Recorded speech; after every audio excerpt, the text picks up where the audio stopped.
এজন্য প্রিয় ভাইয়েরা আমার, নবী আমার বলেন 3 কাজে দেরি করিও না।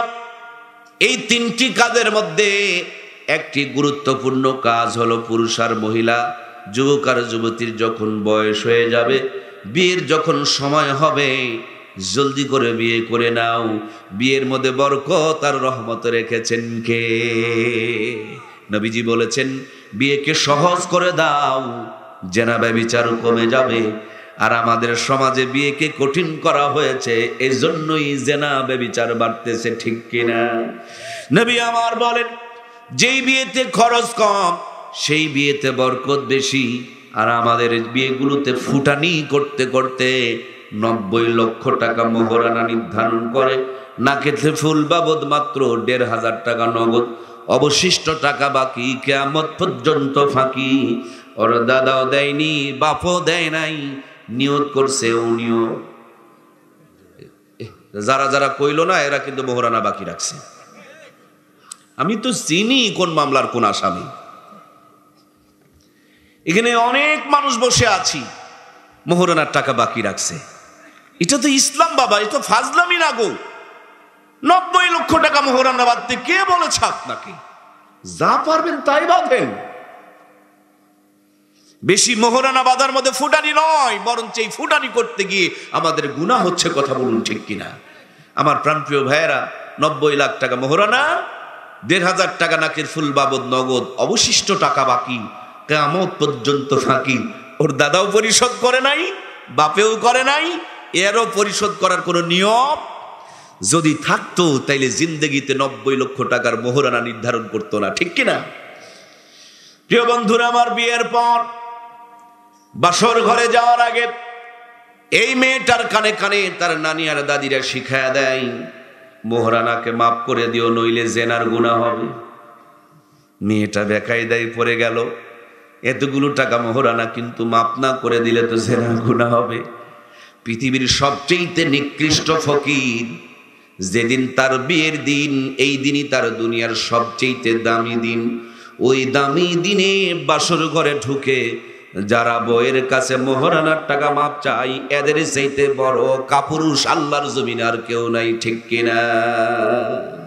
আমরা যারা বিয়ে করে মোহরানা পরিশোধ করি নাই, অথবা মোহরানার টাকা মাপ নিয়েছেন, 20 বছর পর পরীক্ষা করার জন্য আপনি বাড়িতে গিয়ে আজকেই সকালবেলা, কালকে সকালবেলা পরীক্ষা করে দেখবেন, বেগম রে, আমার অন্য একটা মেয়ে পছন্দ হয়েছে, সুতরাং সংসার তো ভালোই করলাম, পড়া সারও তো 4 খান তুমি দিয়েছ, সংসারে তোমার অনেক অবদান আছে, একটু তুমি যেতে পারো, আমি আরো একটা ঘরে নিয়ে আসতে চাই।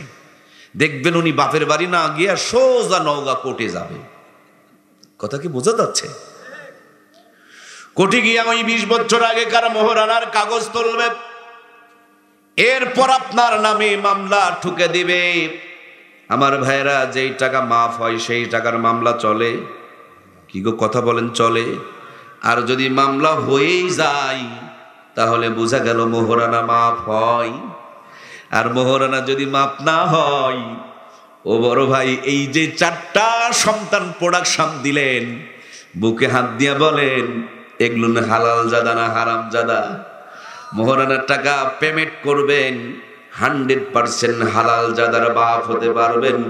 মোহরানা কিনে ভেজাল করবেন, আসল জায়গায় পেঁচ পলট খেয়ে যাবে। কথা বলুন, ঠিক কিনা? এই জন্য মোহরানা দিয়ে বিয়ে করবেন, সেটা সাধ্যের মধ্যে দিবেন, ফুটানি করার জন্য অতিরিক্ত দেবেন না। আর বাসর ঘরে কাপুরুষের মতন গিয়ে মাপ চাইবেন না। যারা মোহরানা পরিশোধ করেন নাই, ইনশাআল্লাহ আগামী কাল থেকে মোহরানা পরিশোধ করার চেষ্টা করব ইনশাআল্লাহ। আমাদেরকে বুঝ দান করুন, বলুন আমিন। কষ্ট হলো? এই কথাগুলো জানার দরকার নেই? আল্লাহ আমাদের বোঝার তৌফিক দান করেন। আপনি বলেন ডানে, ছেলে যাচ্ছে বামে।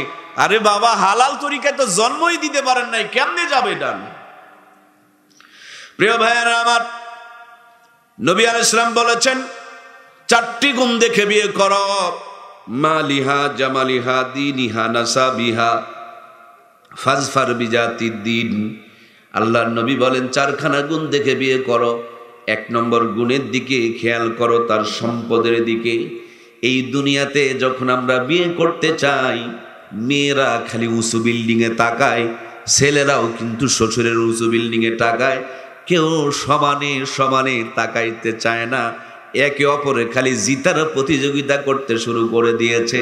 কিন্তু আল্লাহর নবী বলেছেন, কুফু দেখে বিয়ে করো, মোটার চিকন দড়িতে গিরা লাগে না।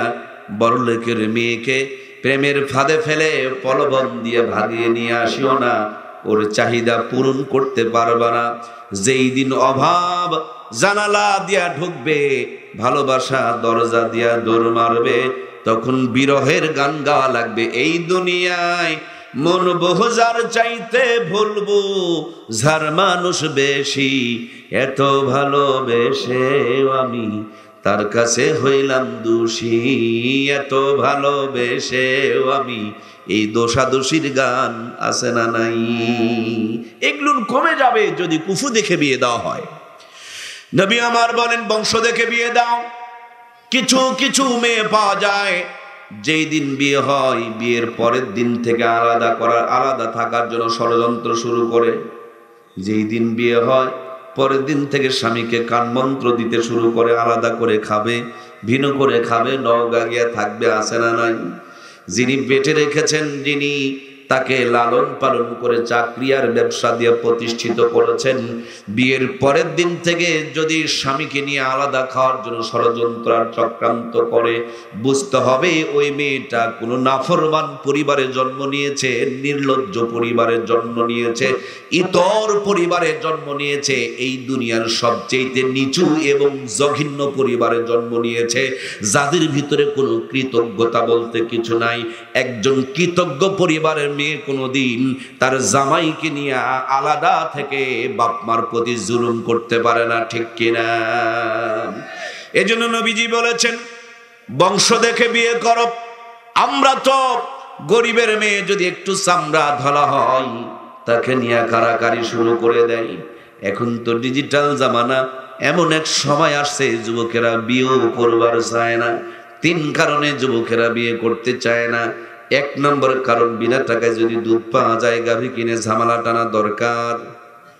কয়েকজন হেসেছেন, তারাই কেবল বুঝেছেন, যারা হাসেন নাই আমার কথা কিন্তু বোঝেন নাই। 2 নম্বরের কারণ, ওনার বান্ধবী আছে 17 জন, এক একজন 15টা করে মোবাইল ফোনের সিম কার্ড চালায়। ও হিসাব করে দেখছে একটাও সিঙ্গেল নাই, সবগুলো ডুয়েল রে ভাই। এই জন্য চিন্তা করছে, এগুলোকে পার্কে নিয়ে বাদাম খাওয়া যাবে, ঘর পর্যন্ত নেওয়া যাবে না। কারণ নদীর পানি সবাই ব্যবহার করে, টিউবওয়েলের পানি খায়, নদীর পানি মুখ ধোয় কিন্তু কুলি করে মগর খায়। কিরে কথা বলেন না কেন রে ভাই?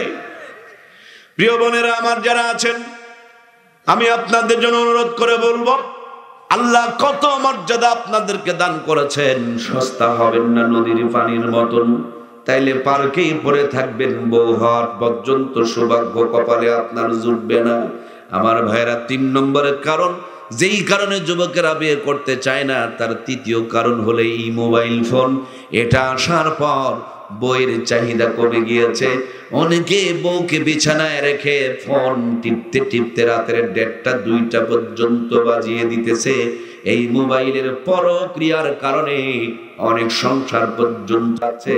রাত যখন গভীর হয়, ইয়ারফোনের তারটা মোবাইলের ভিতরে ঢুকায় দেয়, কানের মধ্যে লাগায় দেয়।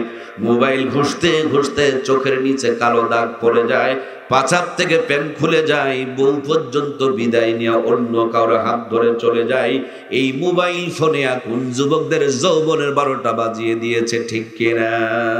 এখানে এত নোংরামি চলছে যে নোংরামি দেখতে দেখতে তার যৌবন কুরবানি হয়ে গেছে, বুঝতেই পারে নাই। দাদু এ বিয়ে করতে চায়, নানু এ বিয়ে করতে চায়।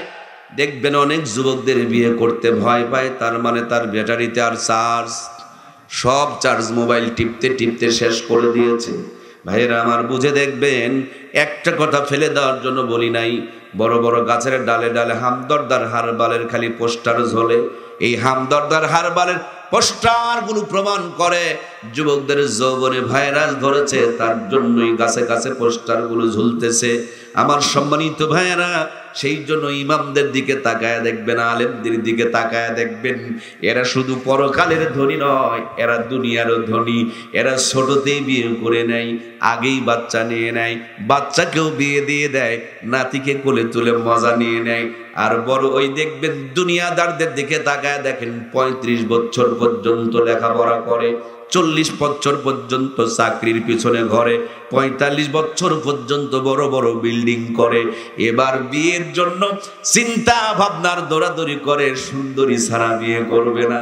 অথচ গাল ঢুকে গিয়েছে তার ভিতরে। মেয়ের বাবা দেশে দেখে ছেলের গাল ভিতরে ঢুকে গিয়েছে, কিন্তু বড় বিল্ডিং, 3 লাখ টাকা উপরা কামায় করে।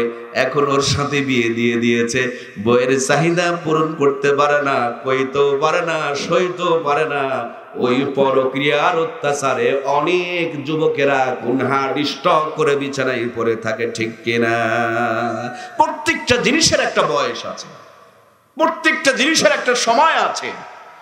জীবনে কোনোদিন শুনবেন না যে গরুর যৌন রোগ হইছে, ছাগলের যৌন রোগ হইছে, মুরগির যৌন রোগ হইছে। কারণ এদের সময় যখন হয় তখন তাদের চাহিদা পূরণ করতে পারে। একমাত্র মানুষ সময় হয় 12 বছরে আর বিয়ে করে 45 বছরেতে, এর হবে না তো হবে কা? ওয়াজ বোঝেনি রে বাবা রে, কষ্ট হচ্ছে। আল্লাহ আমাদেরকে বুঝ দান করুক, বলুন আমিন। আমাদের অনেকের ছেলে মেয়ের বয়স হয়ে যাচ্ছে, বাবা মা বিয়ে দিচ্ছে না, চিন্তা করছে খাওয়াবে কি। আমার ভাইয়েরা, খাওয়াবেন আপনি, আমি না আল্লাহ। সুতরাং শোনো বাবা, আমার মা, তোমার ছেলে আর মেয়েকে সময় মতন যদি তুমি বিয়ে দিতে না পারো, তোমার ছেলে আর মেয়ে যত গুনাহ করবে সব গুনার দায়ভার তোমার ঘাড়ের উপরে চলবে।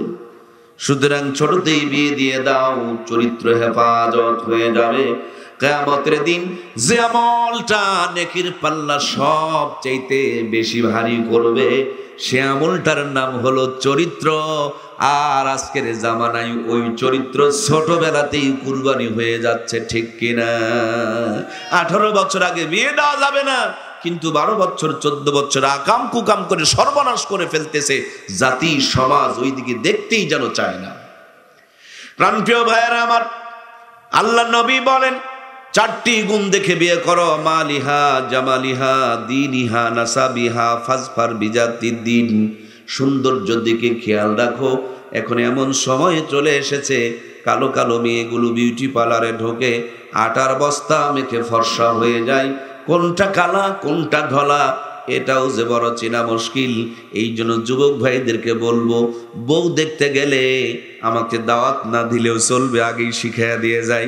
বউ দেখতে গেলে আপনার নতুন হবু বউকে বলবেন আমার সামনে ওযু করা লাগবে। যদি ওযু করতে পারে তাহলে বুঝবেন নামাজ পড়েন। আর যদি ওযু না পারে, যতই বলো তাহাজ্জুদ 70 রাকাত করে পড়ে, তখন দেখবেন ওই বঙ্গভবনের ভিতরে যেমন সব পা গেল যাই নামাজ। এই কথা কয় না রে, গেছিল কোরআন শরীফ বুঝে নিয়ে, আমি আর কিছু কমো না।